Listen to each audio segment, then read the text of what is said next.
Esta vez vamos a hablar acerca del liderazgo. El liderazgo tiene múltiples definiciones y existen una cantidad importante de conceptos relacionados con el mismo, según también existen vertientes o formas de poderlo concebir, desde el ámbito empresarial, desde el ámbito organizacional, desde el ámbito político, incluso religioso, y en este caso nosotros lo vamos a abordar desde un punto de vista funcional de cara a las funciones policiales.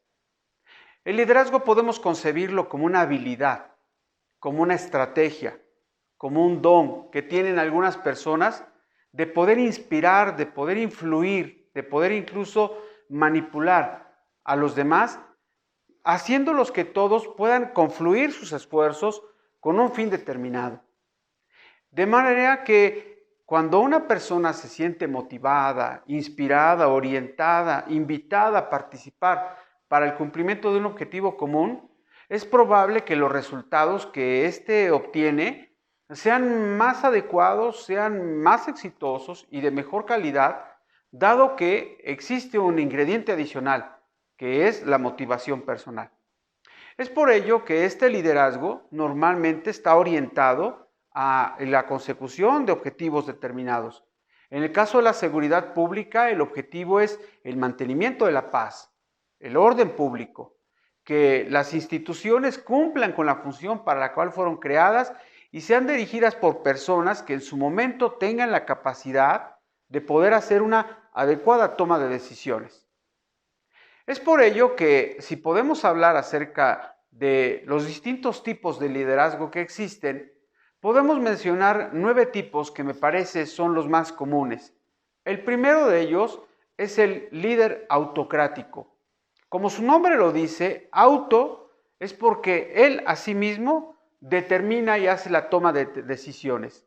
No consulta, tampoco pide opinión acerca de sus subordinados, simplemente toma la determinación y de kratos poder. Es decir, el líder toma las decisiones sin consultar si sus subordinados están o no de acuerdo. Ello puede ser un tipo de liderazgo un tanto coactivo, incluso un tanto impuesto. Normalmente este tipo de liderazgo tiene el inconveniente de que el líder no necesariamente es una persona muy popular, precisamente porque no toma en consideración a los demás para ejercer la toma de decisiones. Por otro lado, tenemos otro tipo de liderazgo. Hablamos del liderazgo burocrático.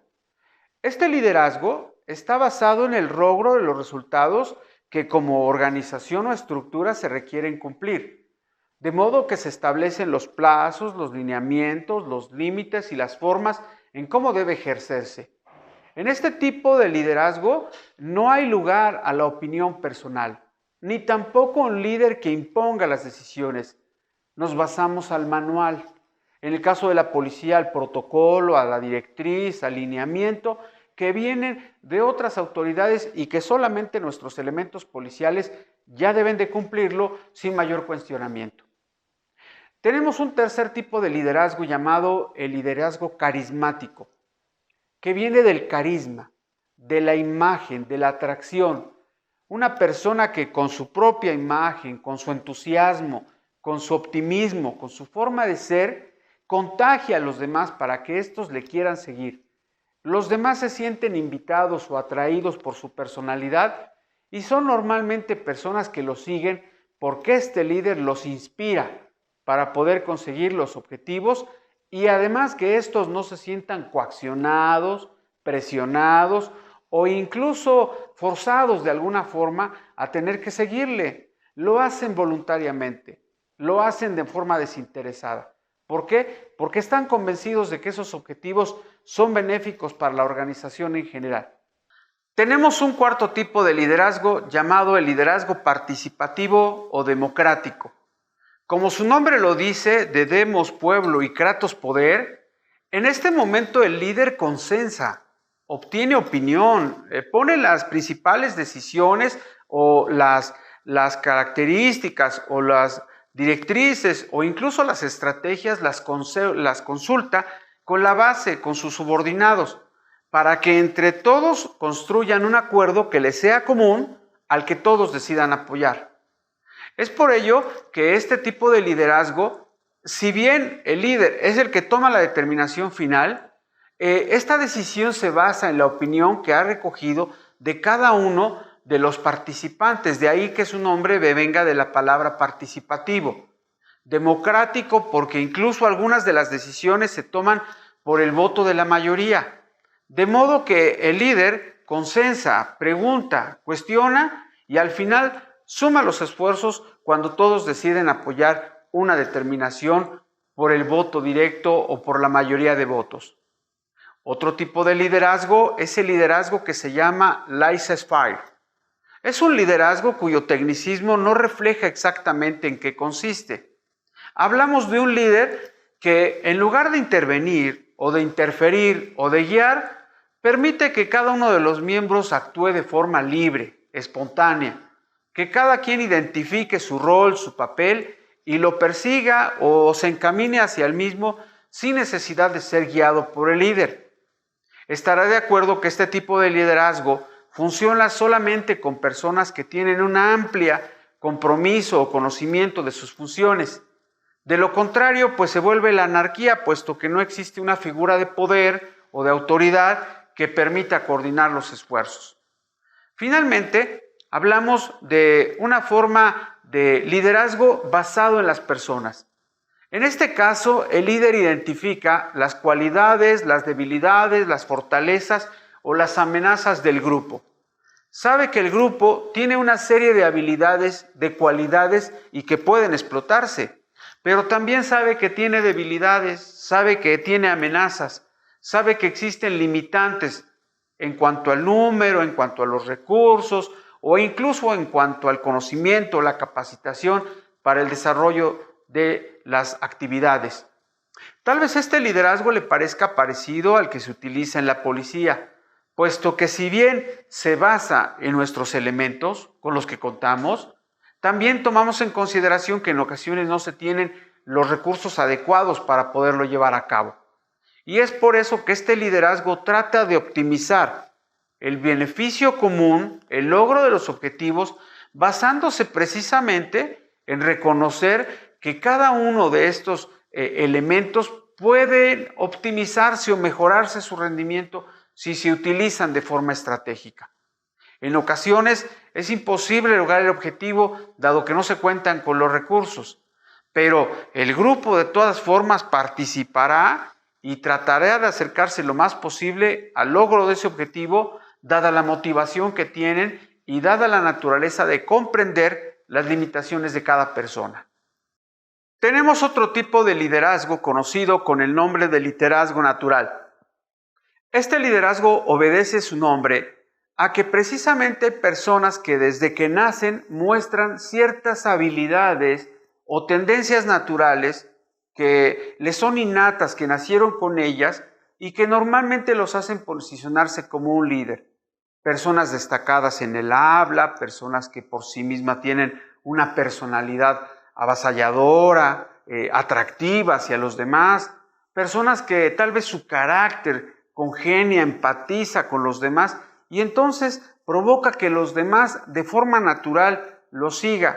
Es el niño que es jefe de grupo en la escuela y que además dirige el grupo de scouts y que además es el capitán del equipo de fútbol. Más tarde se convierte en el grupo de la liga universitaria o se convierte en el grupo o en el líder de un partido político, de una organización social. Es decir, pareciera que trae impregnada en la sangre estas características naturales del liderazgo. Otro tipo de liderazgo es aquel orientado a la tarea. Es decir, tomando en consideración que no todas las actividades requieren el mismo esfuerzo o las mismas habilidades o incluso realizar las mismas funciones para su logro, es por ello que entonces, atendiendo a cada tarea, a cada naturaleza, a cada forma o necesidad del grupo, se establece la manera en cómo se llevará a cabo el liderazgo. Por ejemplo, un director de seguridad pública que entiende que debe distribuir a su gente en equipos, unos que llevan a cabo las labores de prevención, otros que llevan las labores administrativas, otros que llevan a cabo las labores de custodia, de valores, de escuelas, de determinados lugares específicos dentro de la comunidad. Y tal vez otros que realizan una función de promoción, de recursos, de optimización, de realizar actividades que doten a los demás de los elementos necesarios. Este liderazgo está orientado con base en la tarea que se asigna.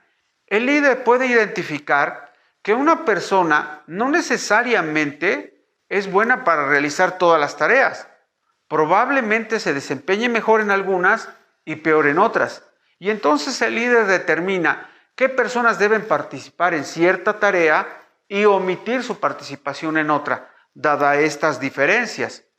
Y bueno, finalmente tenemos el liderazgo transaccional. Aquí existe una transacción, es decir, un acuerdo, un intercambio de intereses. Son líderes que persuaden o convencen a su comunidad a cambio de obtener determinados beneficios.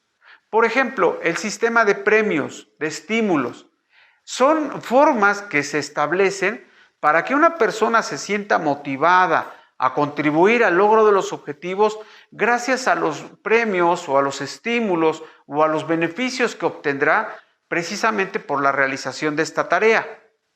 En ese sentido, por ejemplo, dada la estructura policial, nosotros sabemos que podemos clasificar a los policías oficiales en oficial primero, segundo, tercero y cuarto, y que pueden ir ascendiendo de cuarto a primero según sus habilidades o según sus comportamientos, incluso el desempeño que tengan en las evaluaciones que participen o el compromiso que muestren a las actividades que les son encomendadas. Estas tal vez sean algunas de las más importantes características y formas que existen del liderazgo, pero desde luego no son las únicas. Respecto de las características de un líder, estas pueden ser muy variadas dependiendo la corriente en la cual nosotros decidamos estudiar el liderazgo.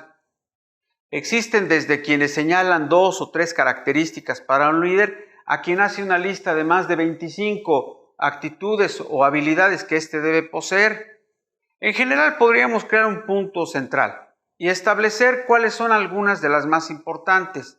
Por ejemplo, la seguridad, la empatía, la objetividad, la honestidad, la responsabilidad son algunas de las más importantes características que tiene un líder.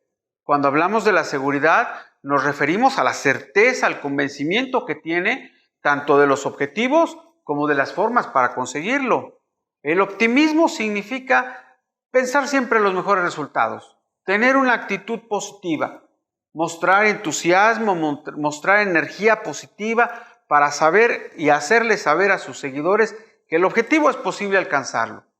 Cuando hablamos de responsabilidad nos referimos al cumplimiento de una prestación cierta y determinada, que además exige la realización de determinadas actividades en momentos y de formas muy específicas.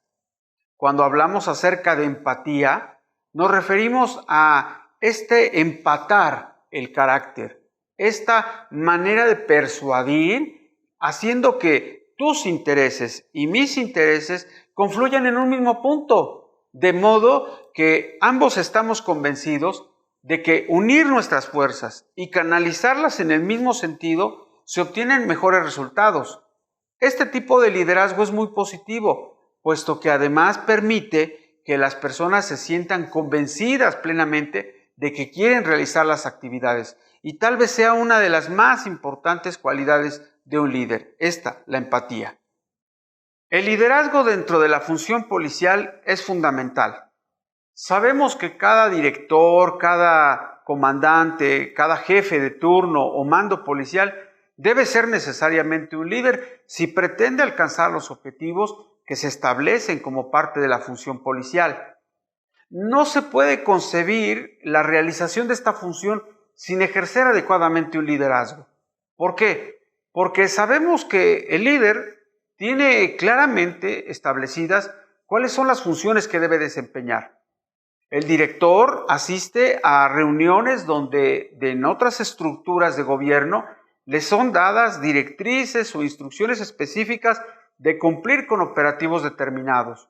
obtener un determinado número de acciones de vigilancia, de detención, de prevención, de revisión, de inspección, qué sé yo, muchas más. Entonces, teniendo claros los objetivos, él sabe que debe tener una visión que le permita poder establecer cuáles serán las estrategias que le permitan alcanzar esos resultados. La visión normalmente le permite anticiparse a las necesidades. Si sabe que va a requerir un operativo, pues entonces también sabe cuál es el equipamiento propio para él o si va a requerir solicitar apoyo a otras instituciones. Por otro lado, cuando hablamos de responsabilidad, se refiere a que sabe que debe cumplirse cabal y de forma irrestricta los objetivos que le fueron asignados. Por ejemplo, si tiene que resguardar o preservar el lugar, si tiene que incluso brindar seguridad a determinadas personas, sabe que eso no está sujeto a la interpretación o al mejor de los intentos. Sabe que debe de cumplir con su función cabalmente. Además, por otro lado, tiene otras cualidades como son el conocimiento de las funciones y de los protocolos policiales. Es muy triste y muy desafortunado cuando algunos de los miembros de las organizaciones policiales reconocen que su líder carece del conocimiento acerca de los operativos y que tal vez fue colocado en ese puesto o en esa posición de mando por otros intereses.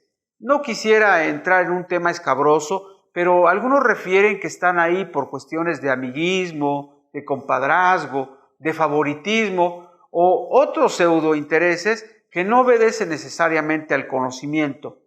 La experiencia en el mando, el don de mando, la forma en cómo se ejecuta toda la función policial. Es por ello que donde normalmente el líder es además el director o el comandante o el jefe, entonces los resultados se obtienen de mejor manera que en lugares donde el líder es el subordinado y no el jefe, el que tiene a cargo la toma de decisiones. Los dos siguientes temas van muy de la mano y aunque se refieren a palabras que técnicamente son muy parecidas, se refieren a conceptos totalmente o diametralmente distintos: la experiencia y la experticia. Cuando hablamos de experiencia, debemos dejar establecido que es el conocimiento que se obtiene a través de la realización constante, permanente de una serie de actividades. Cuidado, la experiencia no tiene que ver con los años, ni con el tiempo. Una persona puede haber ejercido funciones policiales durante 50 años y sin embargo no tener experiencia en cuanto al rescate de una persona que se encuentra secuestrada, porque en los 50 años nunca tuvo una ocasión relacionada con este delito exprofeso. Es por ello entonces que la experiencia se obtiene a través de la práctica constante de una misma actividad que con la repetición o con la diversidad de casos hipotéticos que se presentan a diario, le dan al elemento policial un conocimiento basado en toda esa gama de experiencias diversas que fue acumulando a lo largo del tiempo o a lo largo de sus funciones. Por otro lado, sabemos que esta experiencia tiene que ver con haber tenido la oportunidad clara de sentir en carne propia que la toma de decisiones tal vez no fue la apropiada. A veces se ha ganado experiencia gracias al error o gracias a haber realizado un operativo fallido que terminó lamentablemente en la pérdida de la vida de un compañero, o tal vez terminó en algún lesionado o en alguna lesión para la víctima o para el testigo o incluso para el propio elemento. La experiencia se gana a base de todo este conocimiento acumulado. Por otro lado, cuando hablamos de experticia, no nos referimos a la experiencia empírica, sino nos referimos al cúmulo de conocimientos que se obtienen a través de la capacitación, a través del estudio, de la preparación, de los cursos, los talleres, los diplomados. Como ustedes saben, desde hace ya muchos años existen programas nacionales, sectoriales o locales de capacitación, de desarrollo, de habilidades, de competencias. Por ejemplo, este curso de mandos en el que estamos trabajando. Esta experticia se obtiene a través del conocimiento que se obtiene justamente también de las propias fuentes donde se encuentran estos datos. El Protocolo Nacional de Actuación del Primer Respondiente, el Protocolo de Cadena de Custodia, los protocolos de detención, la Ley General del Sistema Nacional de Seguridad Pública, los bandos de policía y gobierno, los programas sectoriales o nacionales o estatales o municipales de prevención del delito. Cada uno de ellos en ocasiones tiene un manual y el manual entonces se convierte en una fuente de conocimiento. Cuando nuestros mandos, cuando nuestros oficiales se capacitan constantemente, comprenden que el conocimiento nunca se termina. Hoy podremos sentirnos plenamente capacitados en la función policial y sin embargo mañana puede haber una reforma al Código Nacional o puede haber el cambio de algún protocolo que nos hace tener nuevamente que volver a prepararnos. Normalmente la experticia se demuestra a través de las constancias, de la certificación, de las evaluaciones de control o de las evaluaciones de habilidades a las que son sometidos todos los elementos policiales para verificar si tienen el conocimiento necesario para el desempeño de sus funciones. Por otro lado, dentro de la función policial existen dos factores que van de la mano y que los dos son exactamente igual de importantes. Por un lado, la organización y por otro lado, la planeación. Cuando conjuntamos estos dos factores, normalmente tenemos un desempeño policial eficiente, efectivo, funcional, capaz. ¿Por qué? Porque la organización permite distribuir no solamente los recursos humanos, sino también los recursos materiales, financieros, el parque vehicular, el armamento, los uniformes, las instalaciones, el tiempo, etc. Existen lugares donde los compañeros son sometidos a largas jornadas de trabajo, lo cual poco a poco va debilitando su eficiencia terminal.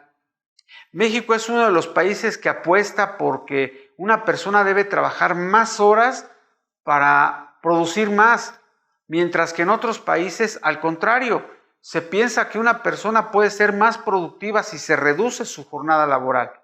Y esto justamente tiene que ver con la organización.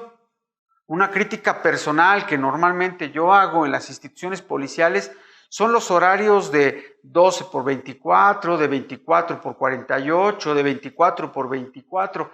¿Quién tiene la capacidad de trabajar 24 horas consecutivas de forma óptima?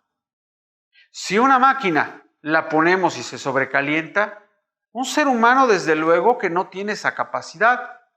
Quien creó esos horarios seguramente pensó que la forma de organizarlos era la más apropiada, pero tal vez no la más efectiva o la que arroje los mejores resultados. Y eso está probado en más de un estudio que se ha realizado respecto de la evaluación y el funcionamiento policial. Por otro lado, cuando hablamos de la planeación, nos referimos a establecer un marco global de actividades que realizaremos, un cúmulo de objetivos que debemos terminar o debemos obtener en cierto y determinado plazo. Sabemos que la planeación exige establecer objetivos, algunos de ellos que se pueden obtener a corto plazo, tal vez otros a mediano y finalmente otros a largo plazo. ¿Por qué no decirlo? Probablemente haya objetivos que definitivamente no vamos a poder conseguir. Y en esta parte es por eso que la organización y la planeación deben de partir de un diagnóstico realista. Son pocos los directores de seguridad pública que cuando llegan a su encargo, antes de mandar o de ejecutar o de determinar qué es lo que se va a hacer, primero hacen un diagnóstico para poder saber con qué cuentan. ¿Qué características tienen los elementos? ¿Cuál es la experiencia? ¿Cuál es la capacitación? Bueno, ¿cuáles son las características sociodemográficas del lugar donde van a tener su acción? ¿Cuáles son los grupos criminales que existen en la zona? ¿Qué tipo de delitos practican o qué tipo de delitos inciden? En fin, esta planeación conjunta con la organización permite obtener obviamente un mejor resultado. ¿Por qué? Porque nos permite hacer más viable e identificar cuáles son los objetivos que podemos resolver de facto. Es decir, cuáles son las cosas que podamos atender de manera prioritaria y posteriormente atender otros problemas. Todos importantes, desde luego, pero ¿está usted de acuerdo que dentro de los objetivos existen algunos que son prioritarios? Y pondré un ejemplo. Proteger a las escuelas, poner vigilancia en los lugares donde hay cierta incidencia delictiva, es prioritario sobre, por ejemplo, llevar a cabo operativos de vigilancia, remodelación o replaneación o reorganización de las instalaciones. Los dos importantes, desde luego, sí, pero uno prioritario sobre el otro. Por otro lado, cuando hablamos acerca de la planeación de los operativos, de su ejecución, normalmente tenemos que pensar que existen tres momentos importantes que van de la mano dentro de la planeación y dentro de la ejecución de los operativos policiales. Y uno de ellos justamente es evaluar, posteriormente planificar y finalmente actuar. Algunas personas piensan que debería ser diferente.